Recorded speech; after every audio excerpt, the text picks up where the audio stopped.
जी, आपका परिचय। नमस्कार साथियों, मैं गौरव गुप्ता गुरुजी, अध्यक्ष भारतीय शिक्षा संघ, जो कि जिससे विद्यालय जुड़े हुए हैं और लगातार विद्यालय शिक्षा के हितों में कार्य कर रहा है।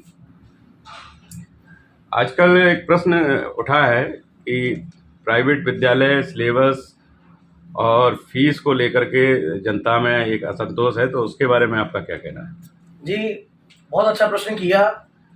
इस मुद्दे पर लगातार मैं देख रहा हूँ, समाचार पत्र दैनिक जागरण लगातार इस प्रश्न को उठा रहा है और जिस पर वह कुछ भ्रामक खबरें भी प्रकाशित कर रहा है। मैं उन खबरों का खंडन आपके माध्यम से करना चाहूँगा, अपने माध्यम से करना चाहूँगा। सरकार आरटीई के तहत निःशुल्क एवं अनिवार्य अधिकार शिक्षा अधिनियम के तहत बच्चों को शिक्षा प्रदान करने के लिए कहती है, जिसमें मान्यता प्रदान की जाती है विद्यालयों की। विद्यालय अपनी व्यवस्था बनाते हैं, अपनी भवन बनाते हैं। अब जैसे प्रकार से मैं एक उदाहरण के तौर पर आपसे बात करूंगा, यदि हम किसी चाय को पीने जाते हैं सड़क के किनारे तो वो 10 रुपये की मिलती है और वही चाय 5 स्टार होटल में 50 रुपये की हो जाती है। तो इसी प्रकार से जो विद्यालय बड़े बड़े बने हुए हैं, यदि हम उन पर गौर करें तो उनकी फीस थोड़ा उनकी सुविधाओं के अनुसार ज़्यादा हो सकती है। उनके सिलेबस, क्योंकि वह किताबें अच्छे प्रकाशकों की लगाते हैं, वह महंगी हो सकती हैं। इन सुख सुविधाओं को लेने के लिए जब अभिभावक उनके यहाँ जाता है तो वहाँ पर क्यों हल्ला मचाया जाता है? ये अभिभावक की गलती है, क्योंकि अभिभावक जब सुख सुविधा लेना चाहता है एक 5 स्टार होटल की तरह, तो उसको उसका पेमेंट भी करना होगा और फीस भी देनी होगी। साथ ही साथ सरकार जब मान के चल रही है आरटीई, जिसमें बच्चों को निःशुल्क प्रवेश दिया जाता है, जिसकी फीस 450 प्रति माह सरकार विद्यालयों को पेमेंट करती है और बच्चों को किताब, कॉपी और ड्रेस के लिए 5,000 रुपये मुहैया कराती है। अर्थात सरकार भी मान रही है कि निजी विद्यालयों में कम से कम 5,000 किताब, कॉपी, ड्रेस का खर्चा होता है, जबकि यूपी बोर्ड से जुड़े किसी भी विद्यालय में, मध्यम वर्गीय विद्यालय में, कोई भी फीस 500 रुपये प्रति माह से लेकर 1,000 रुपये प्रति माह से ज्यादा नहीं है। लेकिन फिर भी कुछ लोग जो राजनीति कर रहे हैं किताबों के नाम पर, अपनी रोटियां सेक रहे हैं। मैं उनसे पूछना चाहूँगा और उन अधिकारियों से पूछना चाहूँगा और उन पत्रकारों से पूछना चाहूँगा, क्या उनके सभी बच्चे इन सरकारी स्कूलों में पढ़ रहे हैं? क्योंकि जो आपने मुद्दा उठाया है, जिन अभिभावकों ने मुद्दा उठाया है, उनके स्वयं के बच्चे मिशनरी कॉन्वेंट स्कूल में शिक्षा ले रहे हैं।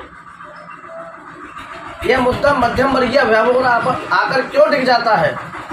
मैं पत्रकारों से सीधा सवाल करता हूँ, लोगों से सीधा सवाल करता हूँ, क्या ऐसे लोग मध्यम वर्गीय परिवारों के बच्चों को पढ़ना देना नहीं चाहते, जो उनको भ्रमित करते हैं? क्या जब यदि अभिभावकों को दिक्कत है, किताबें महंगी लग रही हैं, फीस महंगी लग रही है, तो अपने बच्चों को सरकारी विद्यालयों में पढ़ाएं, जहां पर किताब, कॉपी, ड्रेस, वरन लंच भी मुहैया कराया जाता है।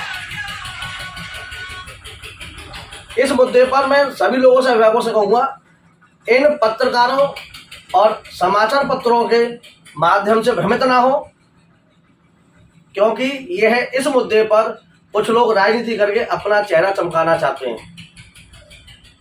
लगातार दैनिक जागरण अखबार भी उनकी बातों में आकर इस खबर को छाप रहा है। क्या दैनिक जागरण अखबार से मैं सीधा प्रश्न करना चाहूँगा कि जो वह विज्ञापन प्रसारित करता है वह निःशुल्क छापता है? उसका भी तो पैसा लेता होगा, और जिसकी कीमत लाखों रुपए में जाती है।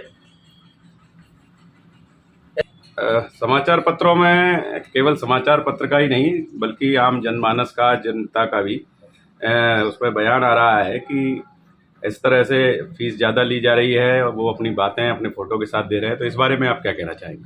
मैं ये कहना चाहूँगा, जिन अभिभावकों ने अपने फोटो के साथ बयान दिए हैं, पहले उनसे इस बात की प्रमाणिकता ली जाए कि किस विद्यालय ने जो फीस ली है वो 30,000 रुपये ली है या 40,000 रुपये ली है, उसकी कोई प्रमाणिकता समाचार पत्र उपलब्ध कराए। क्या वास्तव में ही ऐसे विद्यालय हैं जो 30,000 रुपये सालाना नर्सरी की फीस ले रहे हैं? यदि ऐसा है तो हम भी उन विद्यालयों के खिलाफ लड़ने को तैयार होंगे। मैं अभिभावकों को इस बात का विश्वास देता हूं कि यदि ऐसी बात है तो हम उन विद्यालयों में जाकर खुद वार्ता करेंगे कि इस फीस को कम किया जाए। क्या यह फीस नियामक आयोग में रजिस्टर्ड है, ये हम पूछेंगे, लेकिन पहले उसकी प्रमाण हमको चाहिए अखबार के माध्यम से, और उस विद्यालय का नाम हमको बताया जाए, अखबार ही हमको बताए जिन लोगों के उन्होंने बयान छापे हैं। और मैं आगे कहना चाहूँगा, यदि अभिभावकों को इतना ही परेशानी हो रही है इन किताबों से, क्योंकि बहुत सी किताबें एनसीईआरटी की, जो एनसीईआरटी सरकारी किताबें ये सरकार और अखबार रोजाना कह रहे हैं, ये बाजारों में आसानी से उपलब्ध नहीं होती। कभी एक विषय की किताब मिल गई, कभी 2 विषय की किताब मिल गई, जिसमें बच्चों को, अभिभावकों को दुकान में भटकना पड़ता है। ये हमारे संग भी हुआ था, हमने भी देखा इस दौर को। और किताबों के संग लगातार उपलब्ध नहीं हो पाती दिक्कतों का सामना बच्चों की पढ़ाई पे होता है। अभिभावक भटकते हैं, तो कृपया निवेदन है इस बात को समझें और इस मुद्दे पर राजनीति बिल्कुल ना करें और किसी के बहकावे में ना आए। जय हिंद, जय भारत।